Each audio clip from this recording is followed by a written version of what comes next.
Subscribe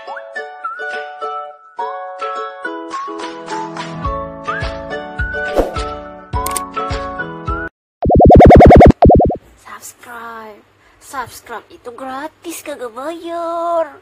Jadi lu like, komen, dan subscribe ya. Ya, subscribe ya, awas loh kagak subscribe.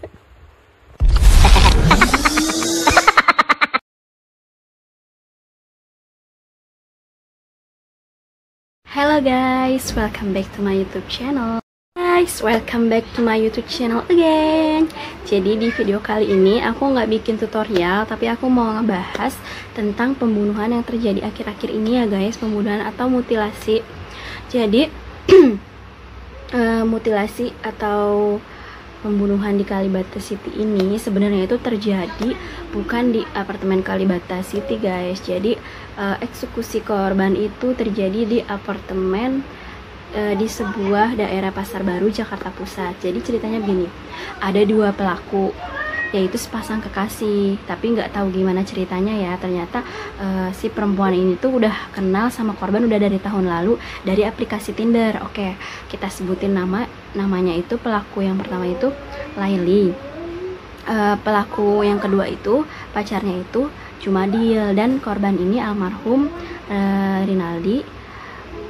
Jadi udah kenal korban itu udah setahun lalu, terus dia kayak udah deket, terus minta nomor WhatsApp. Mungkin setelah minta nomor WhatsApp mereka jadi intens gitu ya, chat-chatan gitu guys. Tapi korban tuh nggak tahu kalau misalkan ternyata Laili itu udah punya pacar guys gitu.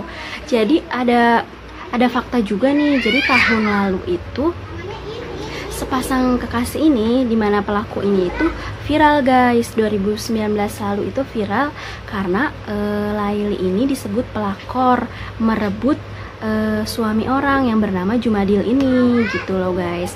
Jadi setelah kejadian ini mereka mungkin semakin deket ya, walaupun viral itu.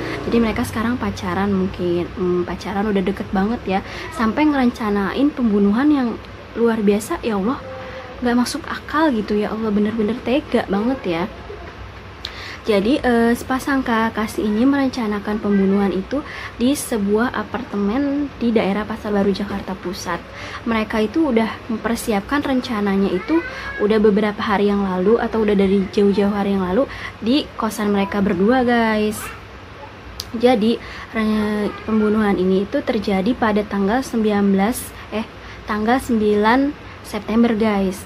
Jadi harusnya itu memang janjiannya itu 7 September, tapi baru terlaksana 9 September karena kan mereka menyewa apartemennya itu dari tanggal 7 sampai 12 September ya. Udah matang banget, dan mereka juga udah beli cat tembok sama spray guys buat mengganti atau menghilangkan jejak ya. Jadi ceritanya itu korban ini datang pada 9 September dan bertemu Laili, dan meninggalnya itu saat pembunuhan itu dilakukan saat mereka lagi berhubungan badan guys.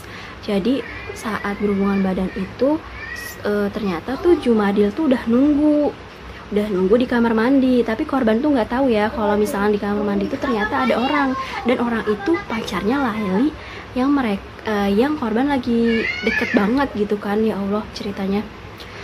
Terus tiba-tiba laki-laki itu datang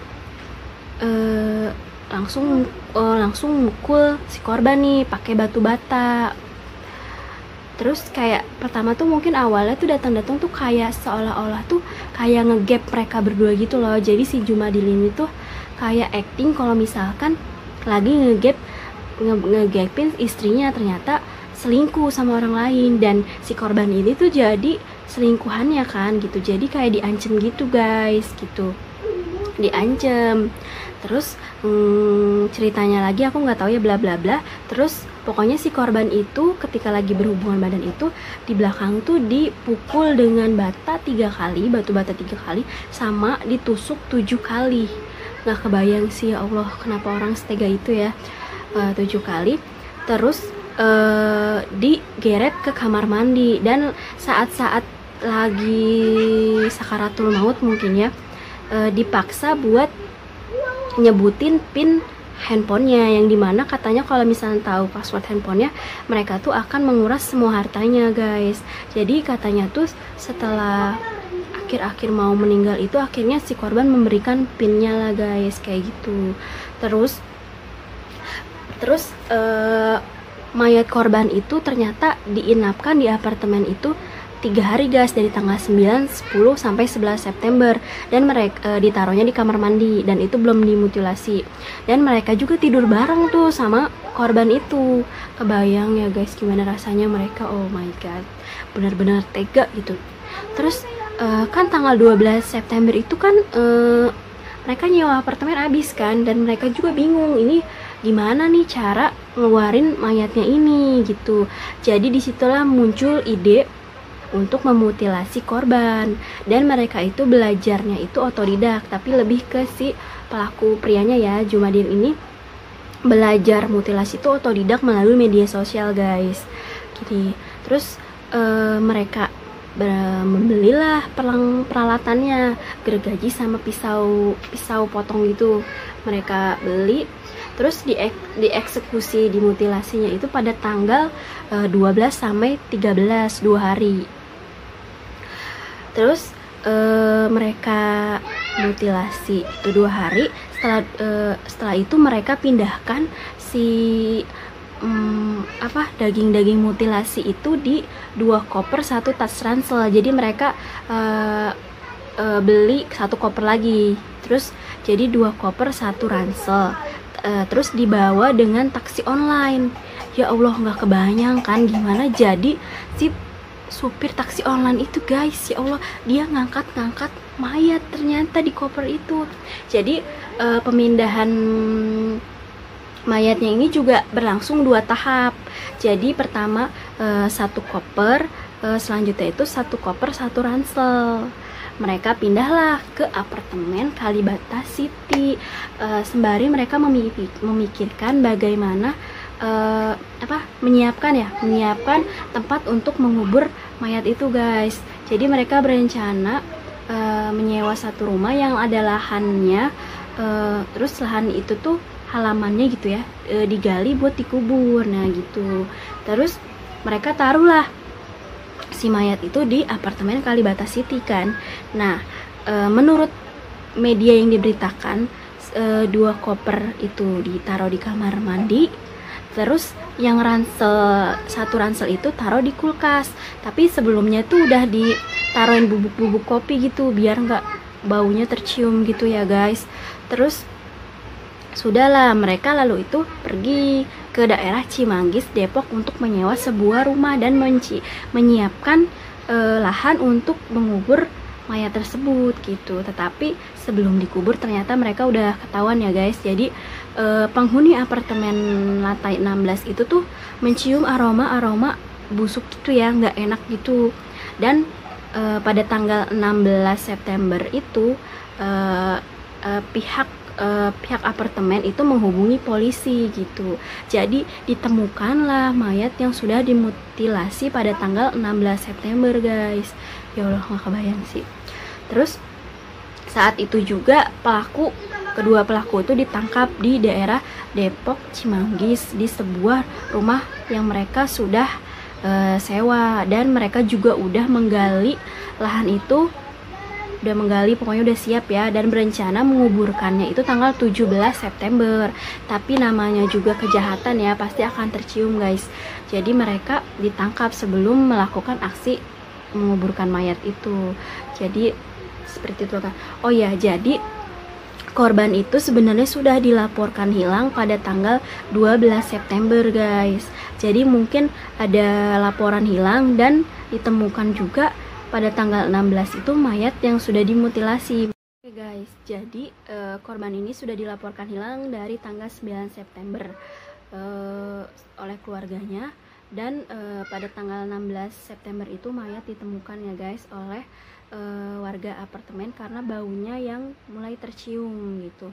Gak kebayang sih namanya yang kalau mutilasi itu kan ada darah, air gitu potongan.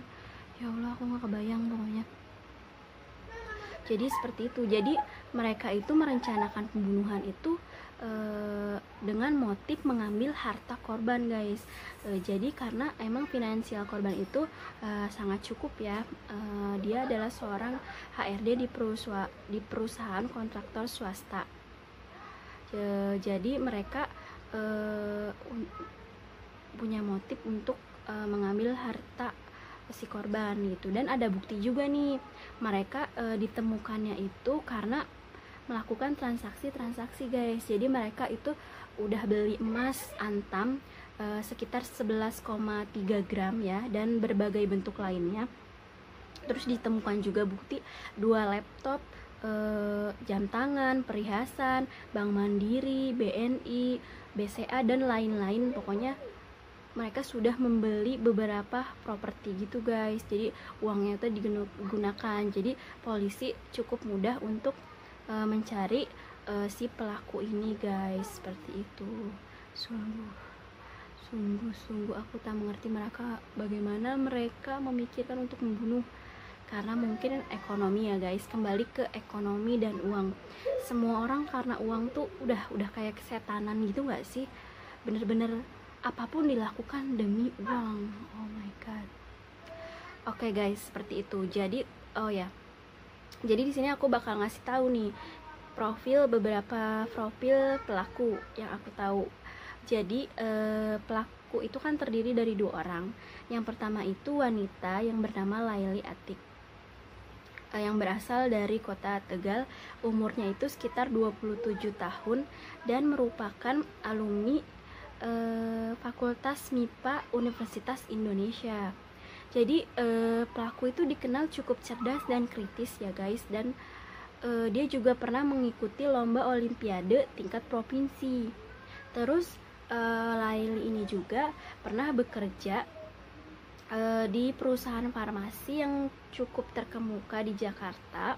Namun saat pandemi itu dia itu ter-PHK. Jadi pas pandemi itu Laili ini ke PHK ya. Terus pacarnya ini Jumadil itu umurnya itu 26 tahun dan berprofesi sebagai tukang ojek. Jadi motifnya cukup jelas, mereka mengambil uang korban gitu. Mereka merencanakan pembunuhan itu karena uang, karena ingin menguasai harta si korban ini guys gitu. Jadi sebenarnya ya pelaku ini ya cukup cerdas ya merencanakannya gitu. Lebih ke mungkin pelaku wanita ini lebih ke otaknya atau rencananya.